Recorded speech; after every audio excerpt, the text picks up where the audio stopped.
دوسری سازش کہ انڈیویجولز کو مضبوط کرو. مثلا عارف کاظمی مجلس پڑھ رہا ہے, تھوڑا بہت مجمع آ گیا, کل میں کوئی تنظیم بناتا ہوں, کل میں کوئی مدرسہ بناتا ہوں, مجھے پیسہ دیا جائے گا.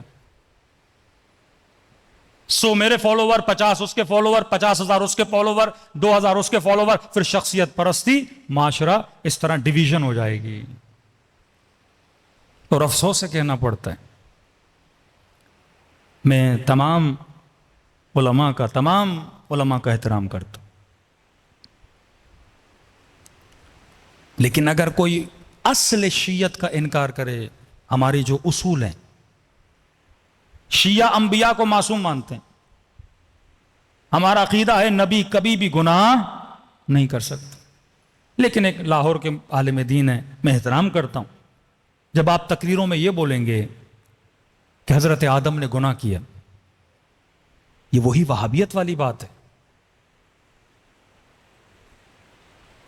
جب آپ نماز عید کے خطبوں میں یہ بولیں گے کہ قرآن میں صراحتاً حکم ہے کہ نماز جمعہ واجب ہے, اور یہ مراجع کیوں کہہ رہے ہیں کہ نماز جمعہ اختیاری ہے, یہ اٹیک مرجعیت پر ہے. 14 سال ہو گئے گاؤں گاؤں گلی گلی جاتے لوگوں کو مرجعیت کی طرف آنے کے لیے, اور ایک صاحب امامہ اگر مرجعیت کے لیے ایسے جملے بولے,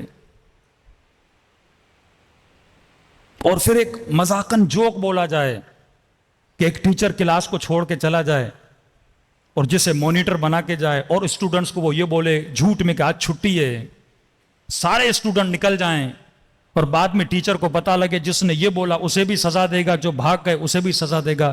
بولے کہ آج کے مراجع کا حال یہ ہے, الیاذ باللہ, کہ امام زمانہ نے ان کو مانیٹر بنایا اور انہوں نے جمعے کی چھٹی کرا دی. یہ نظریہ وہابیوں کا نظریہ ہے کہ قرآن کی ظاہری آیتوں پہ فتویٰ دینا.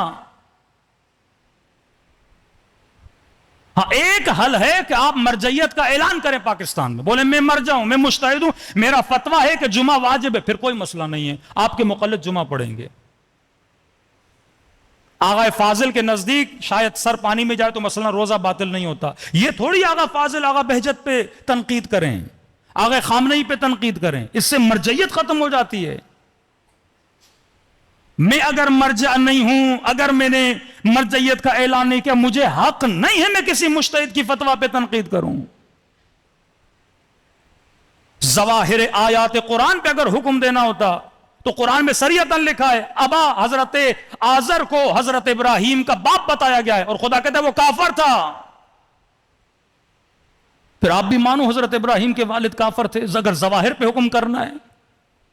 خدا کہتا ہے جو یہاں اندھا ہے وہ وہاں اندھا ہے, پھر بولو کہ جو یہاں اندھا ہے وہ وہاں اندھا ہے, ظاہر پہ حکم کرو.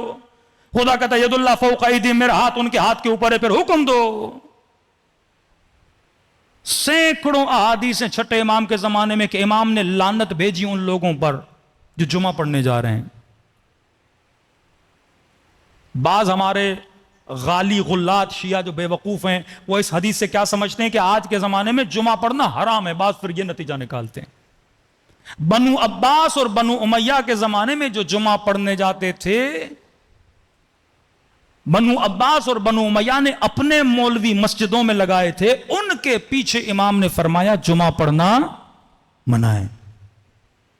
ہمارا عقیدہ ہے جب تک حکومت الہی یعنی امام زمانہ نہیں آتے تب تک جمعہ اختیاری ہے. حکومت معصوم کے انڈر جو جمعہ ہوگا وہ جمعہ کیا ہے. اب حدیث موجود ہے, آپ حدیث کا کیسے انکار کر سکتے ہو؟ اور آپ لطیفے پڑھو, مراجع کا مذاق اڑاؤ. چلو آپ نے ایک لطیفہ پڑھا ہے, ایک آج میں بھی سنا دیتا ہوں. کہتے ہیں رسول خدا اپنے اصحاب کے ساتھ گئے, ظہر کی نماز پڑھی. یہ حدیث ہے اہل سنت کی کتب میں, شیعہ میں, دونوں میں موجود ہے. نماز ظہر کی نماز پڑھی, نماز پڑھنے کے بعد انہوں نے اونٹ کا گوشت کھایا. اب وقت ہونے والا تھا نماز عصر کا. اب اونٹ کا گوشت کھانے سے آپ کو پتا ہے وضو کس چیز سے باطل ہوتا ہے, بدن سے ہوا خارج ہو جائے تو وضو باطل ہوتا ہے. انہوں نے اونٹ کا گوشت کھایا, کسی کی ہوا خارج ہو گئی, جب بدبو ہوئی, اب رسول ہے نا رحمت للعالمین, وہ تو کسی کو نہیں بولیں گے تو اٹھ کے جا وضو کر. نبی نے حکم فرمایا جن جن نے اونٹ کا گوشت کھایا ہے سارے جا کے وضو کریں. اب کل سے مولوی فتوا دے کہ جو بھی اونٹ کا گوشت کھائے گا اس کا وضو باطل ہے. حکمت ہوتی ہے کون سا حکم کس جگہ پہ کس لیے دیا گیا ہے. یہی حکمت بادشاہوں میں نہیں ہے. بعض جمعے کو حرام سمجھتے ہیں اور بعض نے کہہ دیا کہ جمعہ واجب ہے. ہاں مرجعیت کا میں بھی اعلان اگر کر دوں مرجعیت کا، پھر بھائی میرا فتویٰ ہے، میرے مقلد میرے فتوے پہ کیا کریں؟ عمل کریں. کسی کو حق نہیں ہے کسی مرجع کو کیا کرے؟ ٹوکے. اسی طرح رہبر کا ایک فتویٰ ہے اس کے مرجع عمل نہ کریں. آغا سستانی کا ایک فتویٰ ہے مرجع عمل کریں. مرجعیت شیعت کی بقا ہے، انبیاء کی عصمت ہمارا ایمان ہے. کسی نبی کا باپ کافر نہیں ہو سکتا. اگر آپ اس بات پہ آ گئے پھر علی بن ابی طالب کے لیے کیا بولو گے؟ یہی تو بولتے ہیں کہ جب ابراہیم کا باپ قرآن میں خدا کہتا ہے اس کا باپ آزر ہے وہ کافر ہے لیاذ باللہ، تب کہتے ہیں علی بن ابی طالب تو نبی نہیں ہے. ساری اساس ہمارے عقیدوں کی خراب ہو جاتی ہے. یہ سوچ اور فکر ہمیں ہونی چاہیے کہ جب ہم گفتگو کر رہے ہیں کہیں مکتب کو نقصان نہ دیں. صلوات پڑھیں محمد و آل محمد.